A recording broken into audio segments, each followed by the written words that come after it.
Hello everyone, कैसे हैं आप सब। एक बार पुनः शिव कोचिंग क्लासेस पर स्वागत है। उम्मीद करता हूं आप सब अच्छे होंगे, मस्त होंगे, बेहतर होंगे, आपकी पढ़ाई बेहतर चल रही होगी। क्लास 12 फिजिक्स एनसीईआरटी में चैप्टर सेकंड चल रहा है, जिस चैप्टर का नाम है बच्चों स्थिर वैद्युत विभव तथा धारिता। इसके पहले हमने पढ़ाया था संधारित्रों का श्रेणी क्रम संयोजन और उसमें तुल्य धारिता का फार्मूला निकाले थे। साथ में बताए थे कि n संधारित्रों को श्रेणी क्रम में जोड़ दिया जाए तो कितना टोटल धारिता निकल कर आता है। इसके पहले वाले वीडियो में हमने कंप्लीट करा दिया था। यदि आप लोगों ने नहीं देखा है तो हमारे चैनल पे जाइए, प्लेलिस्ट बना हुआ है या वीडियो के डिस्क्रिप्शन पे हमारा जो प्लेलिस्ट है उसका लिंक मिल जाएगा, वहां से भी आप वीडियोस देख सकते हैं। चलिए शुरू करते हैं बच्चों। आज हम समांतर क्रम संयोजन में किस प्रकार संयोजित करते हैं। पहले श्रेणी क्रम और समांतर क्रम में थोड़ा डिफरेंस समझ लो। समांतर क्रम संयोजन और श्रेणी क्रम संयोजन में भाई किस प्रकार संयोजित करेगी ये तो हमें पता होना चाहिए ना, नहीं तो पता चला वहां पे आप कंफ्यूज हो जाओ। होता क्या है बच्चों कि श्रेणी क्रम संयोजन में क्या होता है, जैसे मान लीजिए आपका ये पहला संधारित्र है, इसके दूसरे सिरे को यानी दूसरे प्लेट को अगले संधारित्र के पहले प्लेट से जोड़ देंगे। फिर जो आपका दूसरा जो संधारित्र है उसके दूसरे प्लेट को तीसरे से जोड़ देंगे। और भी हम जोड़ना चाहते तो ऐसे ही क्रम में जोड़ सकते हैं। लेकिन समांतर क्रम में होता क्या है कि जितने भी संधारित्र हैं उनके पहले प्लेट को एक निश्चित बिंदु से और दूसरे प्लेट को एक दूसरे निश्चित बिंदु से जोड़ते हैं। ये आपका समांतर क्रम कहला जाता है। तो श्रेणी क्रम मतलब एक के बाद एक, श्रेणी क्रम मतलब एक के बाद एक ऐसा जोड़ा जाएगा। और समांतर क्रम में याद रखिएगा ऊपर नीचे, ठीक है। समांतर क्रम में ऊपर नीचे, जैसे आपके एक ही फ्लोर में जितने कमरे हैं तो श्रेणी क्रम लगा दो, और फिर समांतर क्रम में नीचे वाला फ्लोर, फिर दूसरा फ्लोर, तीसरा फ्लोर, चौथा फ्लोर, ये आपका सब, क्योंकि एक निश्चित सीढ़ी से जुड़े रहते हैं। और आप एक जैसे एक ही फ्लोर में कई कमरे हैं तो एक सीधा जाओगे आप, एक सीधे लाइन पर रहेगा, वो आपका श्रेणी क्रम कहला जाएगा। ये आपको एक साधारण रूप से समझाने का काम कर रहा हूं, क्योंकि एग्जाम में अक्सर कंफ्यूजन बना रहता है श्रेणी क्रम समांतर क्रम की, कौन सा श्रेणी क्रम है यार, कौन सा समांतर क्रम। अब भाई हम तो मान लीजिए लगातार 5 साल 7 साल से पढ़ा रहे हैं तो हमें तो याद है, लेकिन आपके मन में ये फीड होना चाहिए ना कि कौन सा श्रेणी क्रम है, कौन समांतर क्रम है। तो श्रेणी क्रम मतलब सीधा सीधा जुड़ा रहेगा, वो श्रेणी क्रम है। यदि ऊपर नीचे जुड़ गया तो समांतर क्रम है। तो समांतर क्रम में जोड़ते समय ध्यान ये रखना है कि प्रत्येक प्लेट को, यानी जितने भी संधारित्र हैं उनके पहला जो प्लेट है उनको, यानी प्रत्येक संधारित्र के पहले प्लेट को एक निश्चित बिंदु ए से जोड़ दिया हमने, और दूसरे प्लेटों को, जितने भी संधारित्र हैं उनके दूसरे प्लेटों को हम बच्चों एक दूसरे बिंदु बी से जोड़ दिए हैं।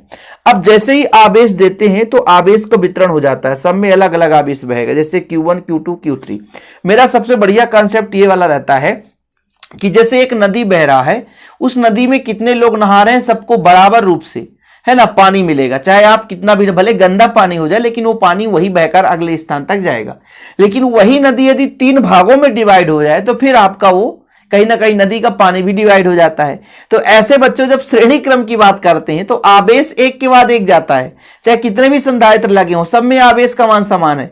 लेकिन यहां पर वितरण हो गया है, देखो नदी आया, बह रहा था और 3 भागों में बट गया, इसलिए पानी भी डिवाइड हो गया तो आवेश का मान भी बदल जाता है। ये दोनों को सिमिलर चीजें है ना, आपके मन में कंफ्यूजन ना रहे, इसलिए दोनों को समझाते हुए चलता हूं कि भाई साहब सिमिलर नहीं, थोड़ा सा डिफरेंस है, नहीं तो फिर पता चले यहां पे आपने Q1 Q2 Q3 किया, वहां भी 3 संधारित्र हैं, वहां भी Q1 Q2 Q3। ऐसा नहीं है भाई, मैंने आपको बताया ना कि नदी में पानी बह रहा है ना, नदी में 100 मीटर 300 मीटर 50 मीटर के अंतराल पर व्यक्ति नहा रहे हैं, तो नदी में बराबर पानी सबको मिलेगा, भले वो चाहे 2 ही बाल्टी से नहाए, जितना डुबकी लगाना है लगा ले।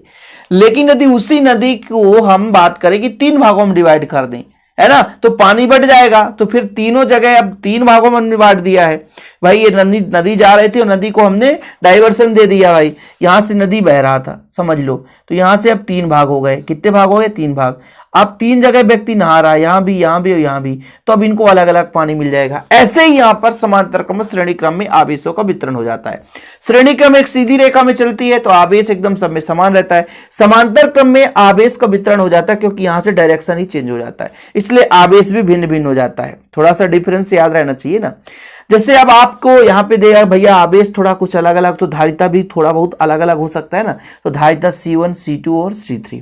बाकी आवेशन की क्रिया सबको पता है। आवेशन में होता क्या है कि जब पहले प्लेट को हम प्लस Q आवेश देते हैं तो दूसरे प्लेट में प्रेरण की क्रिया के फलस्वरूप समीपवर्ती तल पर माइनस और दूरवर्ती तल पर प्लस Q आवेश है ना, प्रेरित हो जाता है। अब चूंकि ये प्लस क्यू आवेश को हम बी से जोड़ के रखें तो ये पूरा का पूरा पृथ्वीकृत रहता है, तो पूरा आवेश पृथ्वी में चला जाता है।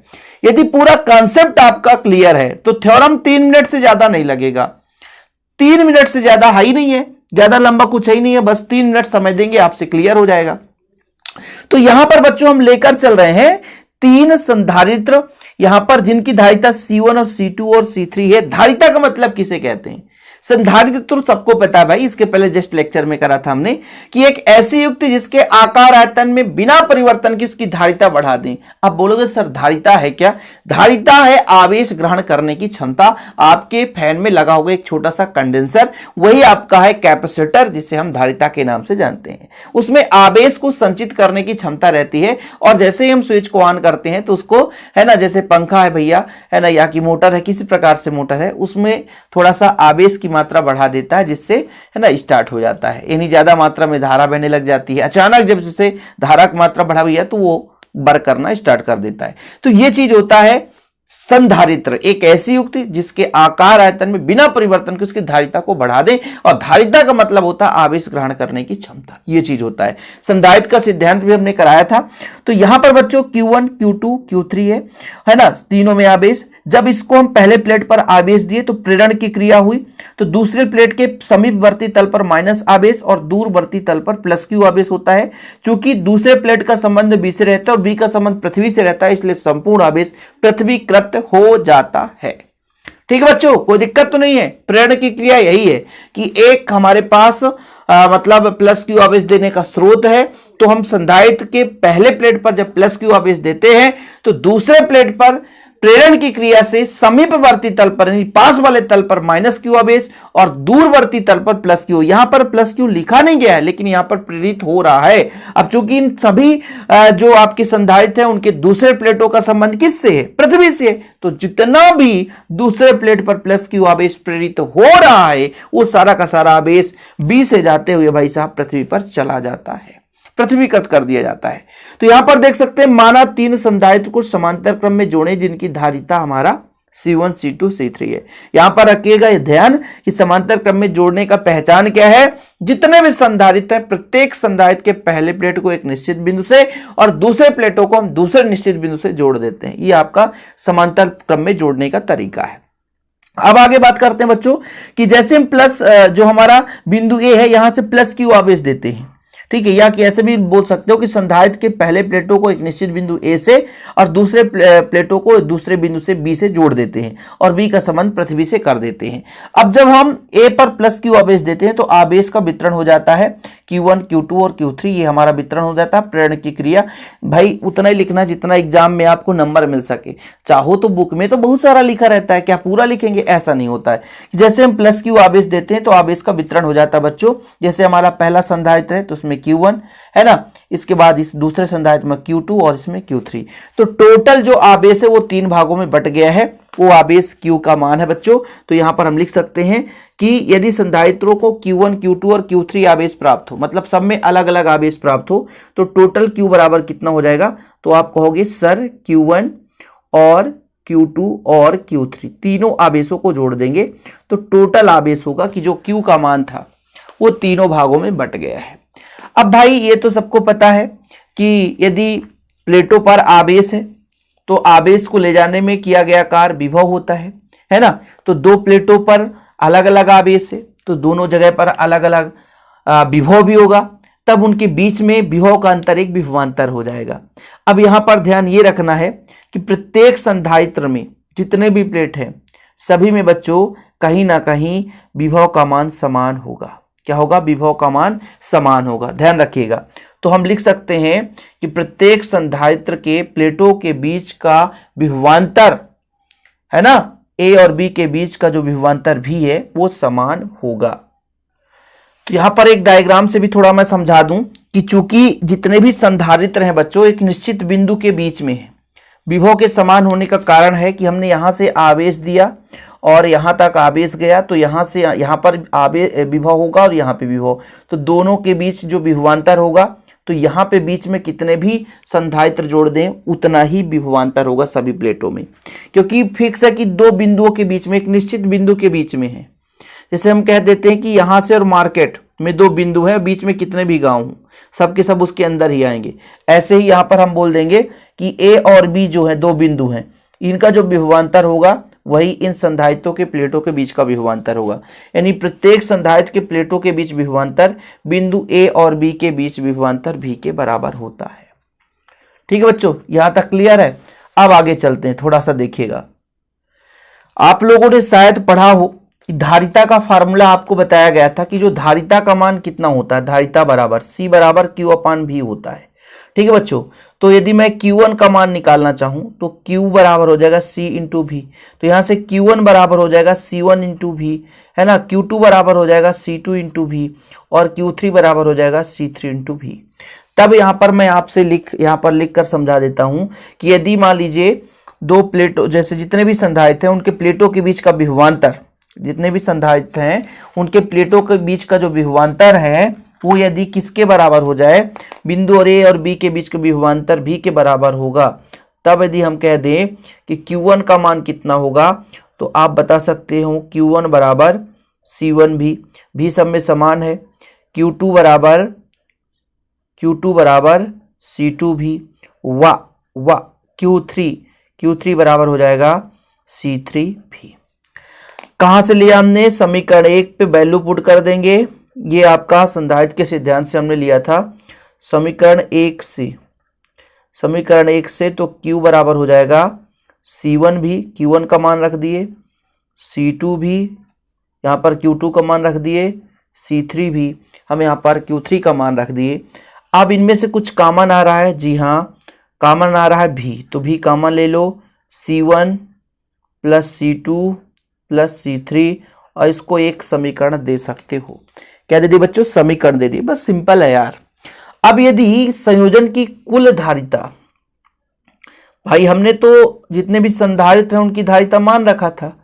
अब यदि संयोजन की कुल धारिता कितना हो बच्चों, कुल धारिता C हो तो Q बराबर हो जाएगा C इंटू V। क्या हो जाएगा, Q बराबर C इंटू V। तो आप यहां समीकरण 1 से लिख सकते हैं बच्चों। समीकरण अब इस बार ये 2 है, एक पहले था, समीकरण 2 से वैल्यू पुट कर दो यहाँ पे, Q बराबर C इंटू V इक्वल हो जाएगा V C1 plus C2 plus C3। V से भी काट दो बच्चों, V से भी काट दो तो C इक्वल आ जाएगा C1 plus C2 plus C3। जी हाँ, यही आपका आंसर। चीजें क्लियर, मतलब समांतर क्रम में जितने भी आप संधारित्र जोड़ दो, समांतर क्रम में जितना भी आप संधारित्र जोड़ दो उसकी जो तुल्य धारिता है प्रत्येक संधारित्रों के धारिताओं के योग के बराबर होगा। समांतर क्रम में जितने भी आप संधारित्र जोड़ दो, तुल्य धारिता प्रत्येक संधारित्र के धारिताओं के योगफल के बराबर होगा। आसानी से लिख सकते हो ना, ज्यादा इसमें है ना हिंदी लिखने की जरूरत नहीं है। लास्ट में आप लोग जरूर 2 लाइन लिख लेना कि संधारित्रों के समांतर क्रम संयोजन में तुल्य धारिता प्रत्येक संधारित्रों के धारिताओं के योग के बराबर होगा। समांतर क्रम संयोजन में जितने भी संधारित्र हैं उनकी जो तुल्य धारिता है प्रत्येक संधारित्र के धारिताओं के योगफल के बराबर होगा। और बच्चों यदि इसका नोट्स लेना है तो आप हमारे पर्सनल नंबर पर आप कांटेक्ट कर लेना। 100 रुपये चार्ज लगते हैं बच्चों, 9685299149। ये मेरा पर्सनल नंबर है, इस नंबर पर आप कांटेक्ट कर लें और नोट्स ले लें, प्रॉपर रूप से तैयारी करें। फिलहाल अभी के लिए इतना ही। वीडियो पसंद आए तो लाइक करके शेयर करें। जय हिंद, वंदे मातरम।